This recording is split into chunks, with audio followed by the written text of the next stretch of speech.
같은 얼굴을 한 두 자매가 있었습니다. 한 명은 세상과 맞서 싸우며 살았고 다른 한 명은 조용히 세상을 믿고 살았습니다. 하지만 세상은 그 믿음을 배신했고 결국 한 자매는 죽음의 문턱까지 내몰렸습니다. 그날 이후 살아남은 자매는 결심했습니다. 동생을 그렇게 만든 모든 것들을 하나도 남김없이 파괴하겠다고 말입니다. 장나윤은 오늘도 새벽 5시에 일어났습니다. 군화끈을 단단히 조이고 거울 앞에서 군복을 다시 한번 정리했습니다. 다른 병사들과 달리 나윤은 항상 완벽하게 준비된 모습으로 부대 생활을 해왔습니다. 부대 식당에서 아침을 먹으며 나윤은 동료들과 자연스럽게 어울렸습니다. 어제 드라마 봤어? 진짜 재밌더라. 평범한 대화였습니다. 나윤도 웃으며 대답했습니다. 나도 봤어. 마지막에 반전이 대박이었지? 이런 소소한 일상이 나윤에게는 소중했습니다. 점심시간이 되자 나윤은 혼자 부대 뒤편으로 걸어갔습니다. 그곳에는 작은 벤치가 하나 있었는데 나윤만이 알고 있는 조용한 장소였습니다. 도시락을 꺼내 먹으며 하늘을 바라보았습니다. 구름이 천천히 움직이고 있었습니다. 이런 평화로운 시간이 언제까지 계속될 수 있을까 생각했습니다. 오후 훈련 시간, 나윤은 다른 병사들과 함께 체력 단련을 했습니다. 팔굽혀펴기를 할 때 옆에 있던 동기가 말했습니다. 나윤아, 너 진짜 체력 좋다. 어떻게 이렇게 힘이 세지? 나윤은 살짝 웃으며 대답했습니다. 그냥 꾸준히 운동했어. 사실 나윤에게는 말하지 못한 과거가 있었지만 그것을 굳이 드러낼 필요는 없다고 생각했습니다. 그날 오후 새로 부임한 최상우 중위가 나윤을 따로 불렀습니다. 사무실에 들어가자 중위는 다정한 미소를 지으며 말했습니다. 장나윤 하사 앉아요. 차 한잔 하면서 이야기해요. 나윤은 조금 어색했지만 정중하게 앉았습니다. 감사합니다, 중위님. 중위는 차를 따라주며 말했습니다. 부대 생활은 어때요? 다른 병사들과 잘 어울리고 있나요? 나윤은 고개를 끄덕였습니다. 네, 모두 좋은 분들이라 잘 지내고 있습니다. 중위는 계속 웃으며 말했습니다. 그건 다행이네요. 여군들은 특히 부대 생활이 쉽지 않을 텐데 나윤 하사는 적응을 잘하는 것 같아요. 대화가 이어지는 동안 나윤은 중위의 시선이 조금 이상하다는 것을 느꼈습니다. 하지만 상급자이기 때문에 그냥 예의를 지키며 대화를 계속했습니다. 앞으로도 궁금한 것이 있으면 언제든 찾아오세요. 저는 부하들을 잘 챙기는 편이거든요. 중위의 말에 나윤은 감사합니다라고 답했습니다. 저녁 시간이 되자 나윤은 다른 병사들과 함께 식당으로 향했습니다. 오늘 하루도 무사히 지나간 것 같았습니다. 하지만 마음 한구석에서는 뭔가 찜찜한 기분이 들었습니다. 그것이 무엇인지 정확히 알 수는 없었지만 불안한 예감이 스쳤습니다. 주말이 되자 나윤은 외박을 나와 언니 나미를 만났습니다. 작은 카페에 앉아 커피를 마시며 일상 이야기를 나누었습니다. 언니, 요즘 일은 어때? 나윤이 물었습니다. 나미는 담담하게 답했습니다. 그저 그래. 너는 부대 생활이 괜찮아? 나윤은 잠시 망설이다가 말했습니다. 대체로 괜찮은데 가끔 좀 이상한 상황들이 있어. 나미는 눈을 들어 동생을 바라보았습니다. 이상한 상황이라니. 나윤은 손을 흔들며 말했습니다. 아니야, 별거 아냐. 그냥 새로운 환경에 적응하는 과정이겠지. 두 자매는 서로 닮은 것 같으면서도 완전히 다른 느낌을 주었습니다. 나윤은 부드럽고 차분한 반면 나미는 어딘가 날카로운 기운이 있었습니다. 하지만 서로를 걱정하는 마음만큼은 똑같았습니다. 언니, 너무 걱정하지 마. 나 잘 지내고 있으니까. 나윤의 말에 나미는 고개를 끄덕였습니다. 카페를 나서며 나미가 말했습니다. 나윤아, 힘든 일이 있으면 꼭 말해. 알았지? 나윤은 웃으며 대답했습니다. 알았어, 언니. 걱정 마. 하지만 둘 다 모르고 있었습니다. 이미 작은 균열이 시작되었다는 것을, 그리고 그 균열이 곧 거대한 파괴로 이어질 것이라는 것을 말입니다. 월요일 아침, 나윤은 평소와 다른 시선들을 느꼈습니다. 복도를 걸어가는데 몇몇 병사들이 수군거리며 나윤을 바라보았습니다. 무슨 일인지 알 수 없었지만 불편한 기분이 들었습니다. 그때 상병 김도훈이 나윤에게 다가와 작은 목소리로 말했습니다. 나윤아, 조심해. 요즘 너에 대한 이상한 소문이 돌고 있어. 나윤은 깜짝 놀라며 물었습니다. 무슨 소문? 도훈은 주변을 둘러보며 조심스럽게 말했습니다. 최중희가 너를 특별히 신경 쓴다고. 그래서 너도 그걸 이용하려고 한다고. 나윤은 얼굴이 빨갛게 달아오르며 말했습니다. 그게 무슨 말이야? 나는 그런 적 없어. 하지만 소문은 이미 부대 전체에 퍼져 있었습니다. 점심시간에 나윤이 혼자 앉아있자 몇몇 병사들이 지나가며 비웃는 듯한 시선을 보냈습니다. 저기 중위님 애인 간다. 이런 말들이 들렸습니다. 나윤은 주먹을 꽉 쥐고 참았습니다. 하지만 마음속에서는 분노가 치밀어 올랐습니다. 사실 나윤에게는 숨겨진 과거가 있었습니다. 어릴 때부터 언니 나미와 함께 킥복싱을 배웠던 것입니다. 나미가 프로 선수가 되어 챔피언까지 올랐을 때 나윤도 유망한 선수였습니다. 하지만 심한 부상으로 꿈을 포기하고 다른 길을 택했습니다. 그 과정에서 나윤은 참는 것에 익숙해졌습니다. 아픔을 견디는 것, 포기하는 것, 조용히 살아가는 것을 배웠습니다. 다음 날 최중희가 다시 나윤을 불렀습니다. 이번에는 사무실이 아니라 창고 쪽이었습니다. 나윤아, 이리 와봐. 중희의 목소리가 평소와 달랐습니다. 나윤은 불안한 마음으로 그에게 다가갔습니다. 무슨 일이신가요, 중희님? 중희는 갑자기 나윤의 어깨에 손을 올렸습니다. 요즘 부대에 이상한 소문이 도는 것 같던데 신경 쓰지 마. 나는 너를 믿어. 그러면서 손이 점점 아래로 내려갔습니다. 나윤은 깜짝 놀라며 뒤로 물러섰습니다. 중희님, 이러시면 안 됩니다. 하지만 중희는 비웃으며 말했습니다. 뭐가 안 돼? 너도 원하는 거 아니야? 그래서 나한테 이렇게 다가온 거 아니고. 나윤은 필사적으로 고개를 흔들었습니다. 아닙니다. 저는 그런 적 없습니다. 하지만 중희는 계속 접근해 왔습니다. 솔직하게 말해봐. 너 같은 년이 여기서 살아남으려면 어떻게 해야 하는지 알잖아. 그 순간 나윤의 머릿속에 과거의 기억이 떠올랐습니다. 링 위에서 상대방의 공격을 받으며 쓰러졌던 마지막 경기, 그때의 무력감이 다시 느껴졌습니다. 하지만 이번에는 싸워야 할 상대가 달랐습니다. 상급자였고 권력을 가진 사람이었습니다. 나윤은 두려움에 떨며 그 자리를 벗어났습니다. 그 일이 있은 후 나윤의 부대 생활은 지옥이 되었습니다. 중위는 기회가 있을 때마다 나윤을 괴롭혔습니다. 다른 병사들 앞에서 굴욕을 주고 개인적으로 불러내어 성희롱을 했습니다. 나윤은 몰래 녹음기를 가지고 다니며 증거를 수집했습니다. 언젠가는 이 모든 것을 고발하겠다고 다짐했습니다. 그날 밤 나윤은 일기장에 썼습니다. 오늘 하루가 참 힘들었다. 내가 뭘 잘못했는지 모르겠다. 그냥 성실하게 군 생활을 하려고 했을 뿐인데 왜 이런 일이 생기는 걸까? 펜을 들고 있는 손이 떨렸습니다. 눈물이 떨어져 글자가 번졌습니다. 마침내 나윤은 대대장을 찾아갔습니다. 떨리는 목소리로 말했습니다. 대대장님, 보고할 일이 있습니다. 이형석 대대장은 나윤을 바라보며 말했습니다. 무슨 일인가? 나윤은 용기를 내어 모든 것을 털어놓았습니다. 최중희의 성희롱, 다른 병사들의 괴롭힘, 자신이 겪고 있는 고통을 하나하나 설명했습니다. 하지만 대대장의 반응은 차가웠습니다. 하사, 그런 일이 있었다면 증거가 있나? 나윤은 녹음기를 꺼내며 말했습니다. 네, 여기 있습니다.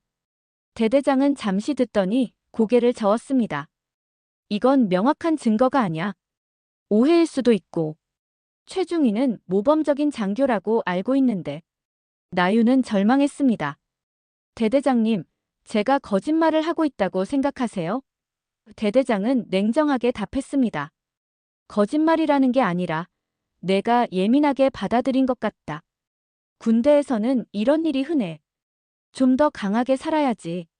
나유는 더 이상 할 말이 없었습니다. 그날 밤, 나유는 다시 일기를 썼습니다. 이 나라는 나 같은 여자를 지켜주지 않는다. 아무도 내 말을 믿지 않는다. 나는 그냥 참고 살아야 하는 걸까? 펜을 든 손이 더 이상 움직이지 않았습니다. 마음속에서 무언가가 부서지는 소리가 들렸습니다. 다음 날 새벽, 나유는 부대 옥상에 올라갔습니다. 아무도 없는 조용한 공간에서 하늘을 바라보았습니다. 더 이상 견딜 수 없을 것 같았습니다. 그때 한 병사가 나윤을 발견하고 소리쳤습니다. 저기 누구야? 나윤은 구조되었지만 마음은 이미 죽어 있었습니다. 병원에 실려간 나윤은 정신과 병동에 입원했습니다. 유진 정신과 의사가 나윤을 진료했습니다. 무슨 일이 있었나요? 유진의 부드러운 목소리에 나윤은 모든 것을 털어놓았습니다. 처음으로 자신의 고통을 이해해주는 사람을 만났습니다. 유진은 나윤의 이야기를 들으며 분노했습니다. 이런 일이 아직도 일어나고 있다는 것에 대해 말입니다. 하지만 동시에 무력감도 느꼈습니다.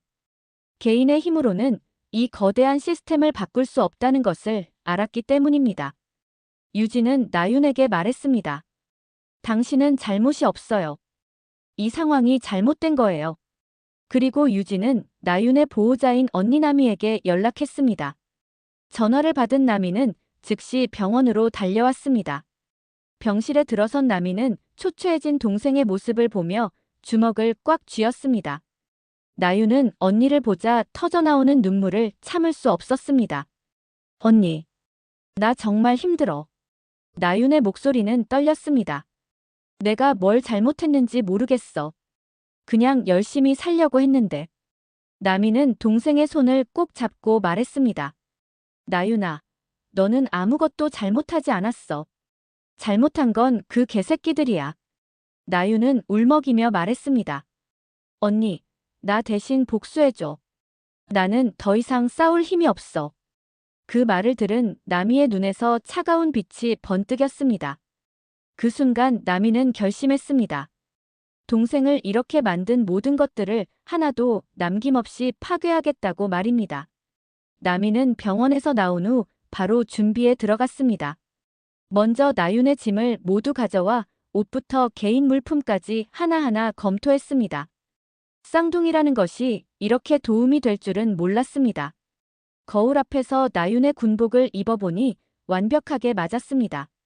하지만 표정과 분위기는 다를 수밖에 없었습니다. 나미는 동생의 일기장을 읽으며 부대 생활의 디테일을 파악했습니다. 누가 친한 친구인지, 어떤 말투를 쓰는지, 평소 습관은 어떤지 하나하나 암기했습니다. 그리고 동생이 겪었던 고통들을 읽으며 분노를 다시 한번 다짐했습니다.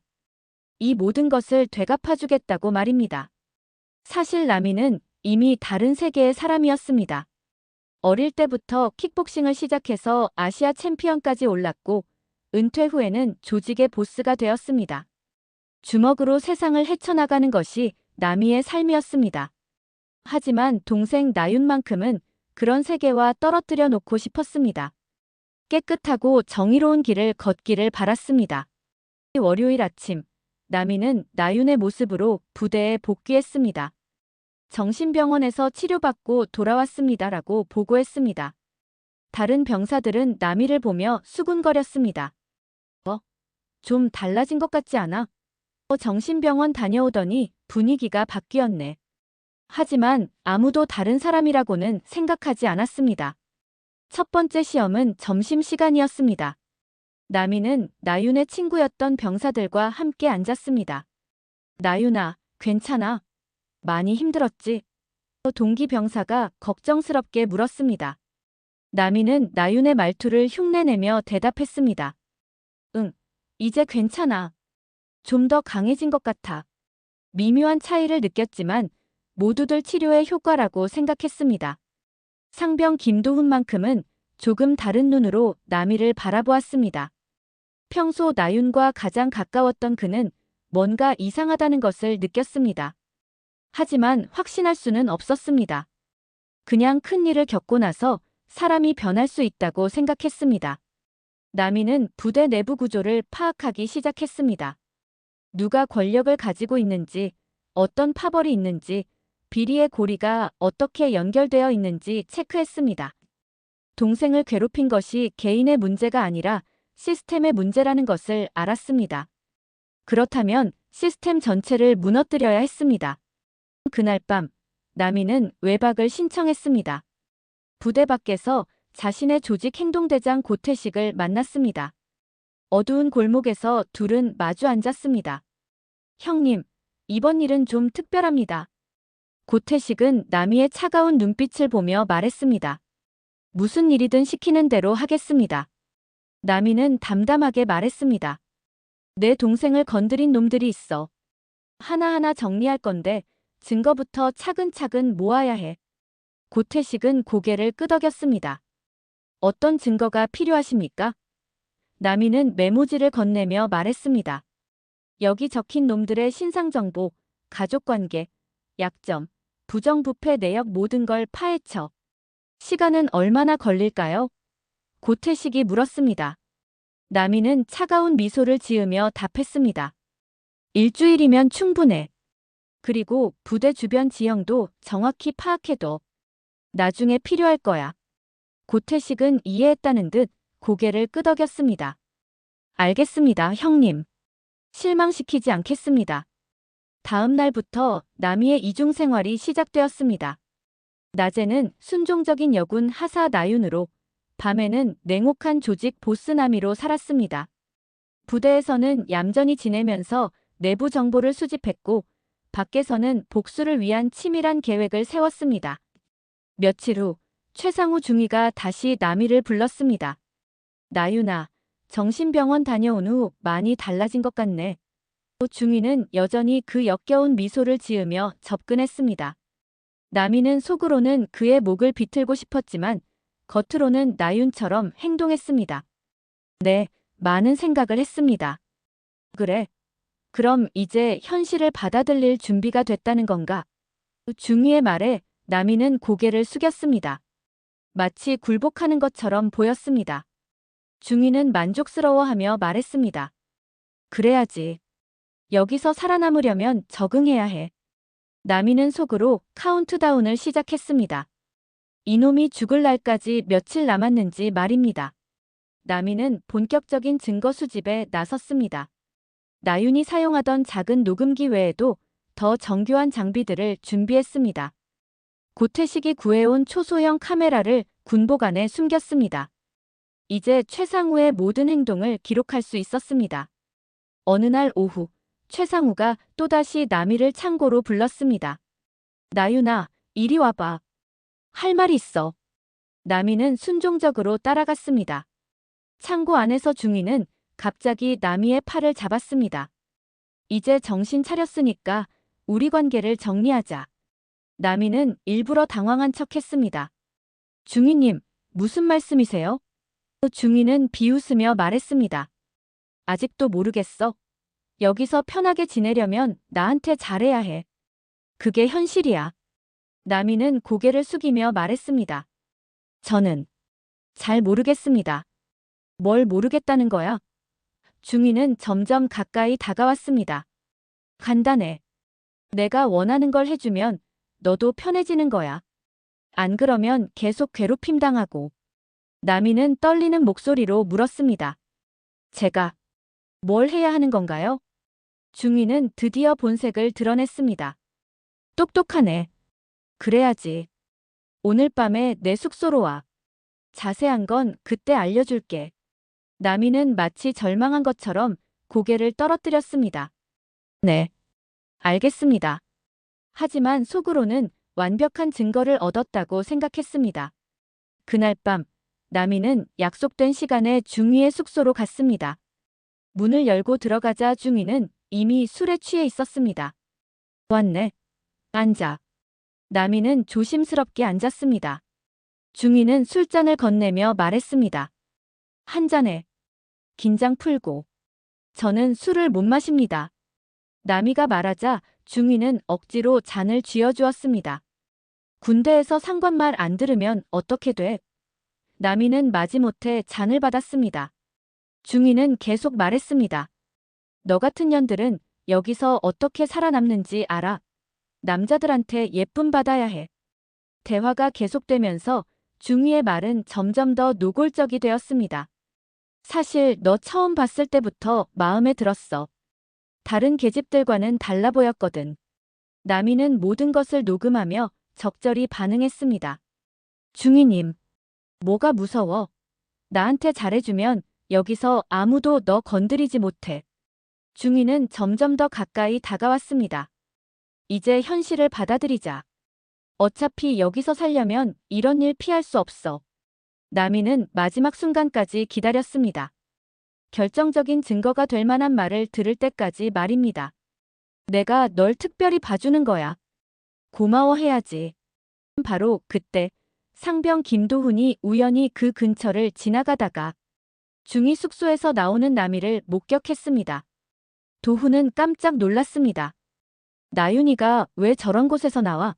하지만 뭔가 이상했습니다. 나윤의 표정이 평소와 전혀 달랐습니다. 도훈은 몰래 남이를 따라갔습니다. 남이는 바로 부대 뒤편으로 가서 누군가와 전화 통화를 했습니다. 완벽한 증거 확보했어. 내일부터 본격적으로 시작하자.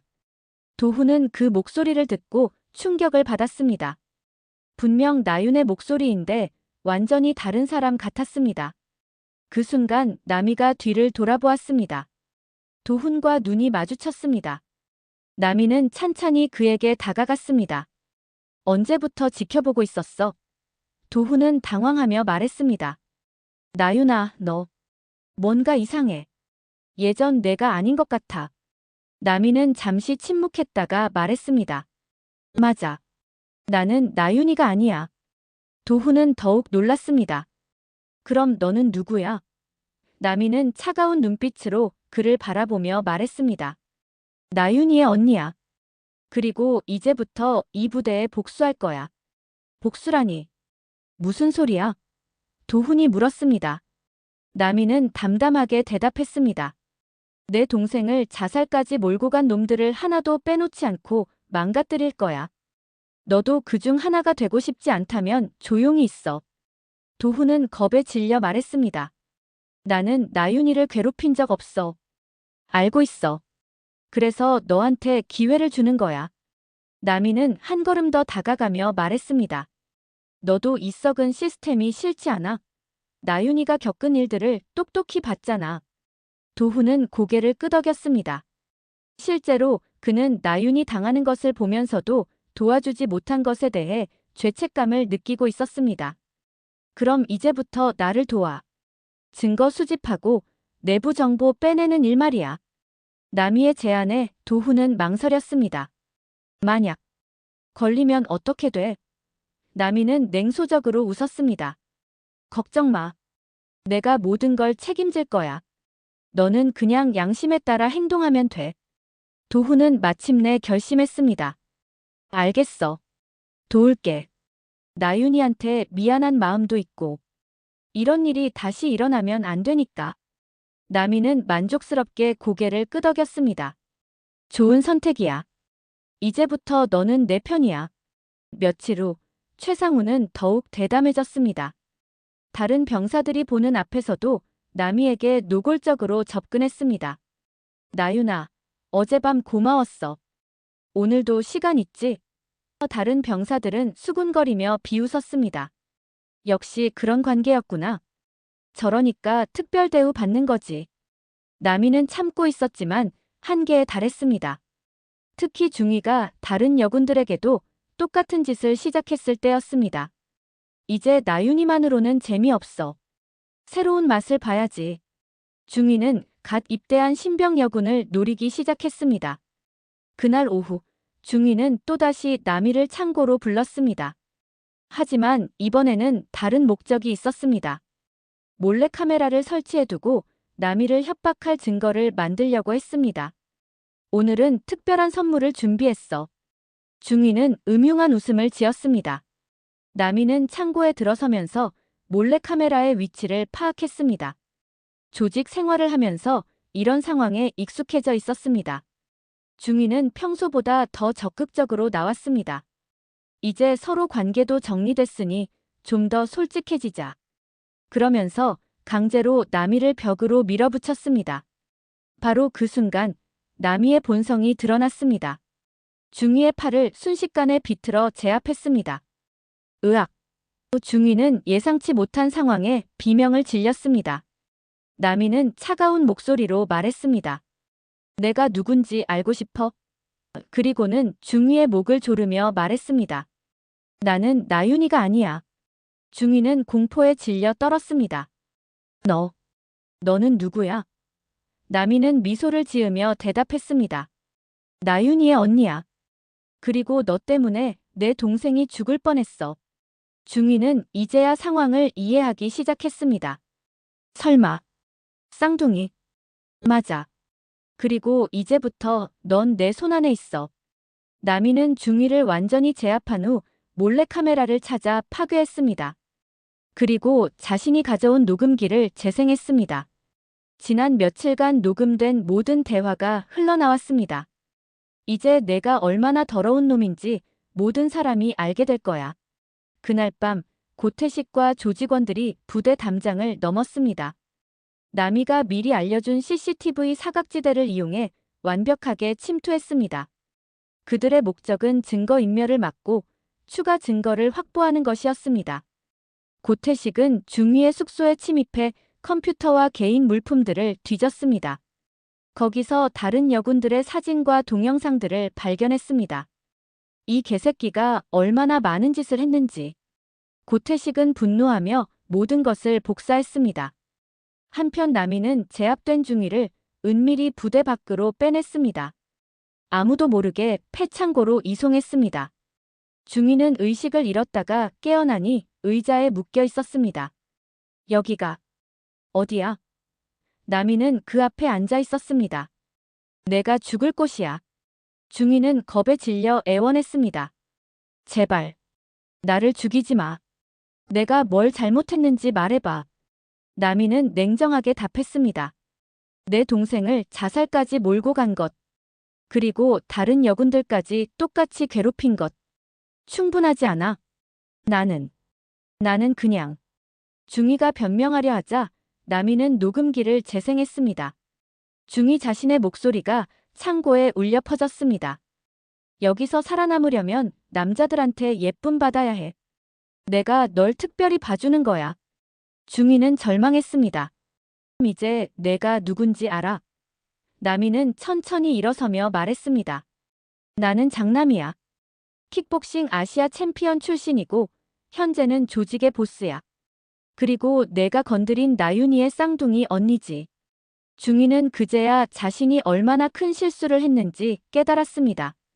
제발. 용서해줘. 다시는 그런 일 안 할게. 중위의 애원에 남이는 비웃었습니다. 용서? 내 동생이 자살하려고 했을 때 누가 용서해줬어? 남이는 중위의 턱을 잡고 위로 들어올렸습니다. 이제부터 내가 할 일을 알려줄게. 뭘 하라는 거야?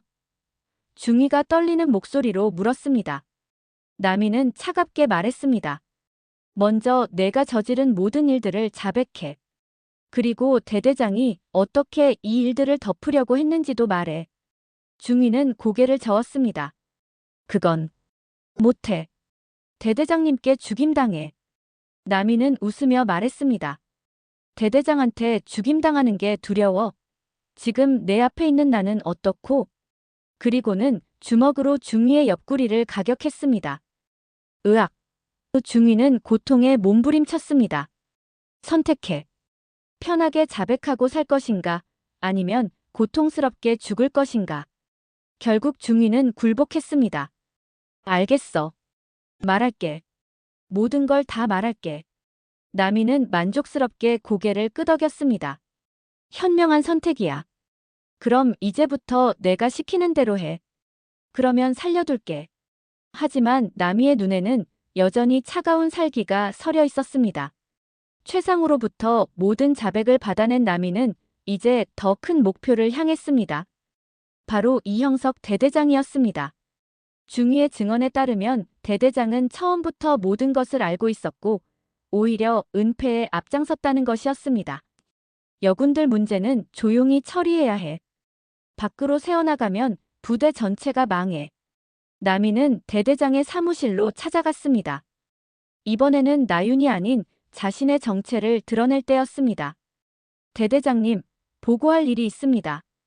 대대장은 귀찮다는 듯이 고개를 들었습니다. 뭔 일이야, 하사? 남이는 문을 닫고 천천히 다가갔습니다.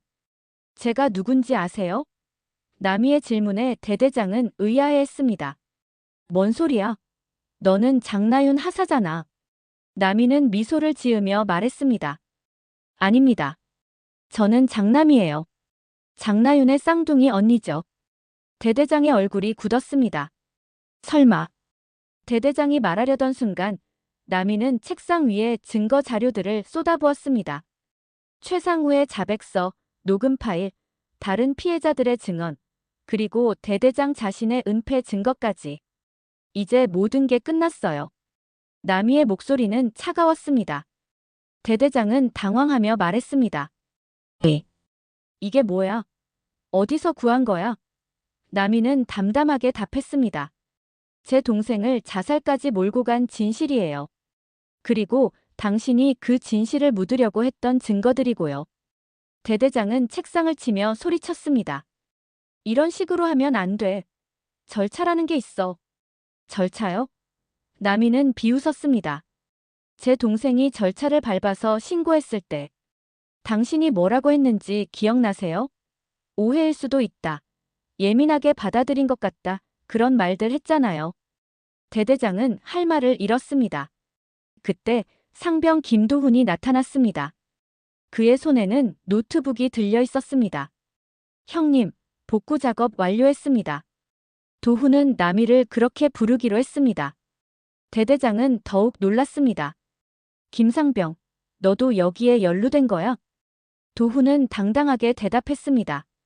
네, 저는 진실을 위해 행동했습니다. 그리고는 노트북을 열어 화면을 보여주었습니다. 이것은 나윤 하사가 제출했던 신고서의 원본입니다. 대대장님이 삭제하라고 지시한 그 파일이요.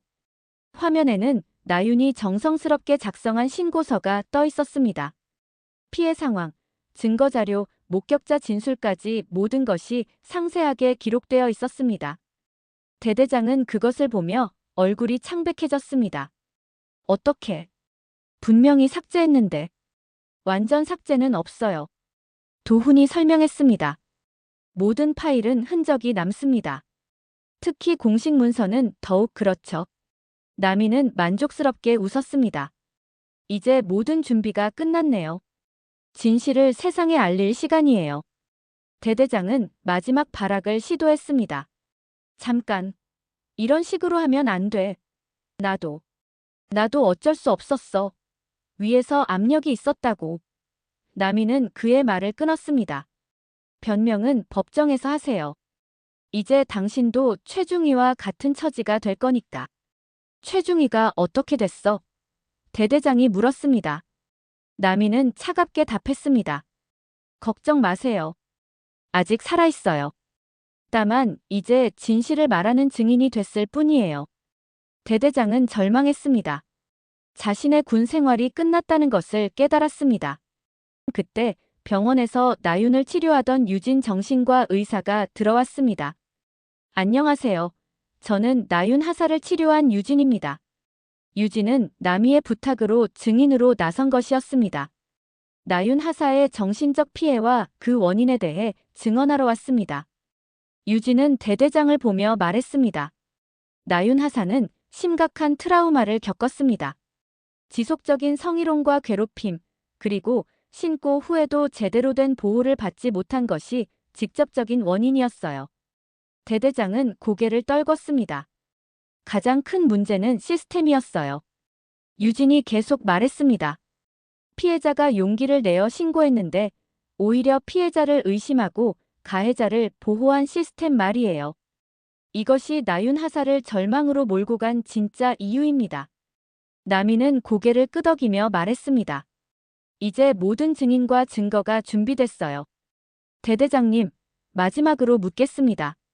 지금이라도 진실을 인정하고 사과할 의향이 있으세요? 대대장은 한참을 망설이다가 고개를 저었습니다. 나는 내가 뭘 잘못했는지 모르겠어. 나미는 실망한 듯 말했습니다. 그렇다면 더 이상 할 말이 없네요. 이제 세상이 판단할 거예요. 그리고는 휴대폰을 꺼내 어딘가에 전화를 걸었습니다. 고태식 시작해. 그날 오후 3시 모든 것이 동시에 터졌습니다.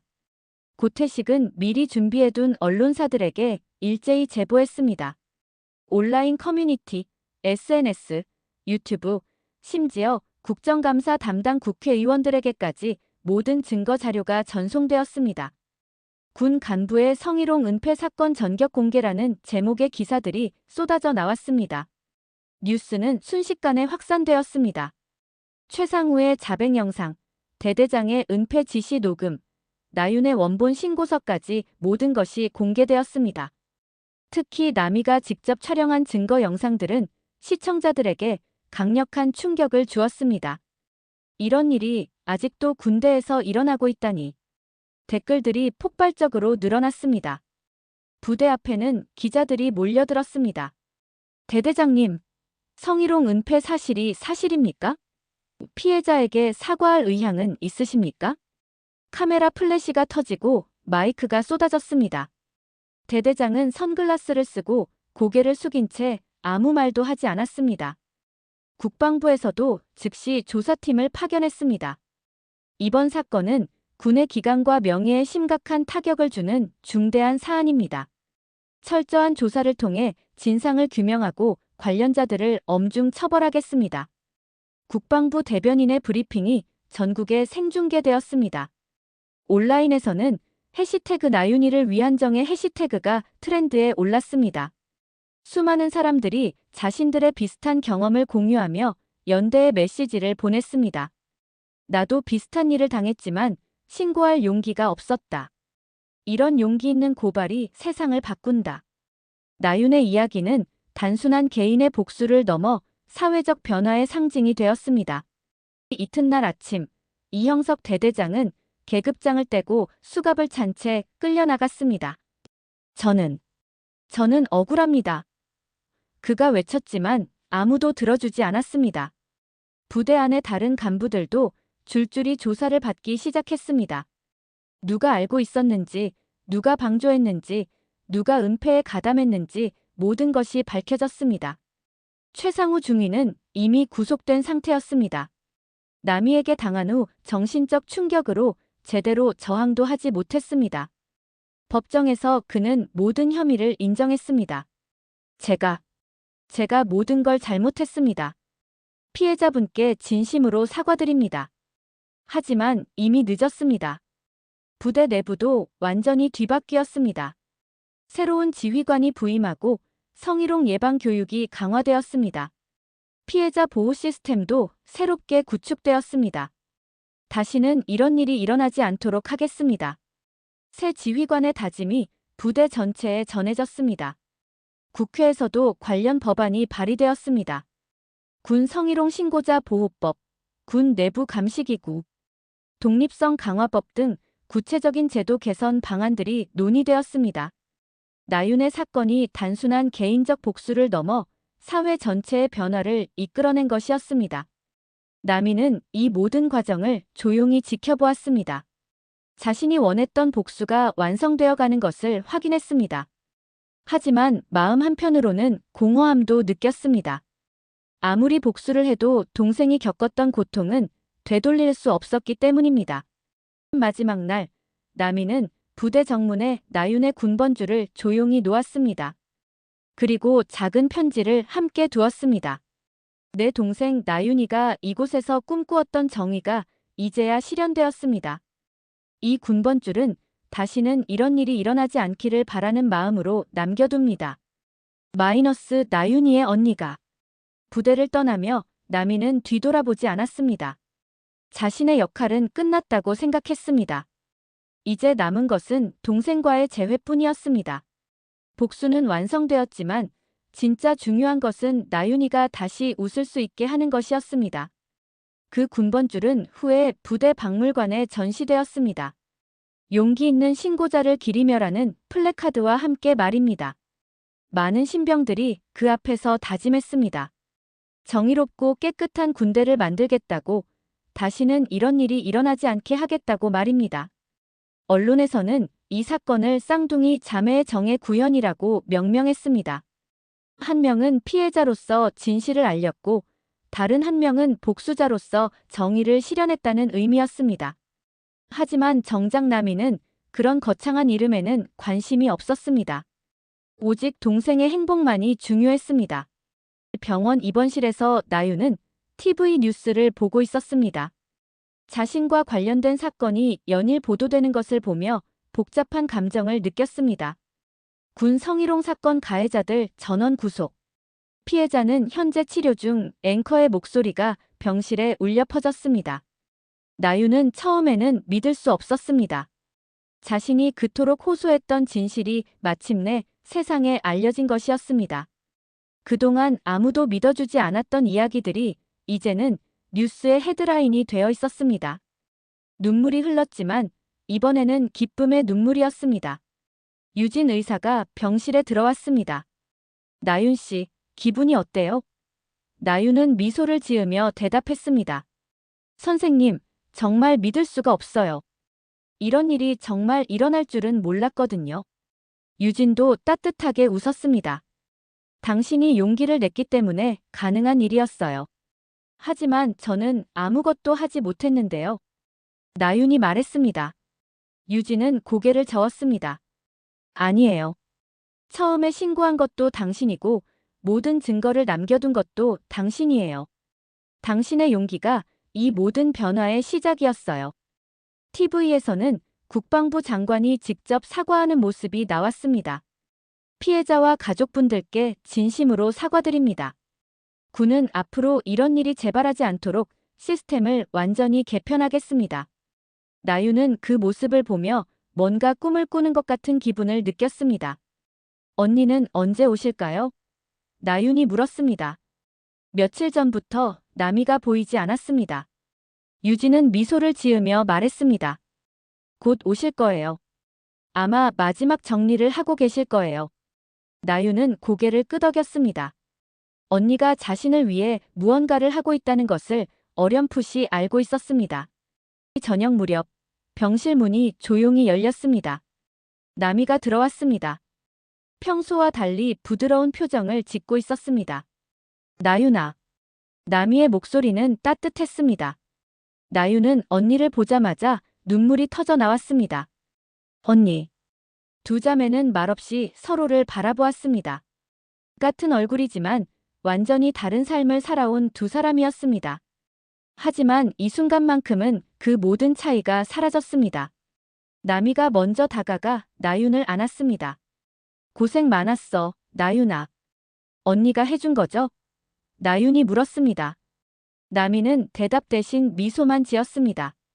중요한 건 이제 모든 게 끝났다는 거야. 너를 괴롭힌 놈들은 모두 벌을 받았어. 나윤은 고개를 끄덕이며 울었습니다. 고마워요, 언니. 고맙긴. 내가 언니로서 당연히 해야 할 일을 했을 뿐이야. 나미는 나윤의 머리를 쓰다듬으며 말했습니다. 이제 다시 시작하자. 예전처럼 웃으며 살자. 나윤은 처음으로 진짜 웃음을 지었습니다. 오랜만에 느끼는 평화로운 웃음이었습니다. 나미는 창문을 바라보며 말했습니다. 나윤아, 너는 정말 용감했어. 그 상황에서 신고한 것, 끝까지 포기하지 않은 것. 나는 내가 자랑스러워. 나윤은 고개를 저었습니다. 저는 약했어요. 결국 견디지 못하고. 아니야. 나미가 단호하게 말했습니다. 넌 충분히 강했어. 그래서 살아남았잖아. 두 자매는 함께 뉴스를 보았습니다. 그들의 이야기가 전국적인 화제가 되어 있었습니다. 쌍둥이 자매의 용기가 군대를 바꿨다는 제목의 기사들이 쏟아졌습니다. 나윤은 신기한 듯 말했습니다. 우리가 이렇게 유명해질 줄은 몰랐어요. 유명한 건 중요하지 않아. 나미가 말했습니다. 중요한 건 이제 다른 사람들이 너 같은 고통을 겪지 않아도 된다는 거야. 그게 우리가 한 일의 진짜 의미야. 나유는 깊이 고개를 끄덕였습니다. 자신의 고통이 헛되지 않았다는 것을 깨달았습니다. 밤이 깊어가자 나미가 일어났습니다. 나는 이제 가볼게. 너는 푹 쉬어. 나윤이 손을 붙잡았습니다. 언니, 앞으로도 계속 만날 수 있죠? 나미는 따뜻하게 웃었습니다. 당연하지. 우리는 쌍둥이잖아. 평생 함께야. 나윤은 안심한 듯 미소를 지었습니다. 언니 사랑해요. 나도 사랑해, 나윤아. 나미는 마지막으로 동생의 이마에 키스를 해주었습니다. 이제 악몽은 끝났어. 앞으로는 좋은 꿈만 꿔. 문을 나서며 나미는 마지막으로 동생을 바라보았습니다. 나윤은 편안한 얼굴로 잠들어가고 있었습니다. 오랜만에 보는 평화로운 모습이었습니다. 나미는 속으로 다짐했습니다. 이제부터는 동생이 평범하고 행복한 삶을 살 수 있도록 뒤에서 지켜주겠다고 말입니다. 복도를 걸으며 나미는 생각했습니다. 복수는 끝났지만 진짜 중요한 것은 이제부터였습니다. 동생이 다시 세상을 믿고 사람을 믿고 꿈을 꿀 수 있게 하는 것이었습니다. 그것이야말로 진정한 승리였습니다. 병원을 나오며 나미는 하늘을 올려다보았습니다. 별들이 밝게 빛나고 있었습니다. 나윤아, 이제 정말 모든 게 끝났어. 앞으로는 행복하게 살자. 나미의 속삭임이 밤하늘로 사라져갔습니다. 6개월 후 나윤은 제대하고 새로운 삶을 시작했습니다. 정신과 치료를 계속 받으며 천천히 회복해갔습니다. 그리고 자신과 같은 피해자들을 돕는 상담사가 되기로 결심했습니다. 제가 겪은 일이 다른 사람들에게는 도움이 될 수 있을 것 같아요. 나미는 여전히 자신의 일을 하며 살았지만 이제는 동생과 정기적으로 만났습니다. 두 자매는 함께 카페에 앉아 평범한 일상 이야기를 나누었습니다. 그 모습은 마치 폭풍이 지나간 후의 고요한 바다 같았습니다. 그들의 이야기는 많은 사람들에게 용기를 주었습니다. 특히 비슷한 상황에 처한 여성들에게는 희망의 메시지가 되었습니다. 포기하지 마세요. 반드시 정의는 승리합니다. 나윤이 한 인터뷰에서 남긴 말이었습니다. 군대도 많이 바뀌었습니다. 성희롱 예방 교육이 강화되고 신고 시스템이 개선되었습니다. 무엇보다 피해자를 보호하고 가해자를 엄벌에 처하는 문화가 자리 잡았습니다. 나윤의 용기가 만들어낸 변화였습니다. 이제 나윤은 다시 웃을 수 있게 되었습니다. 진짜 웃음을, 마음에서 우러나오는 웃음을 말입니다. 그리고 나미도 동생의 그 웃음을 보며 평화를 찾았습니다. 복수는 끝났고 이제는 새로운 시작이었습니다.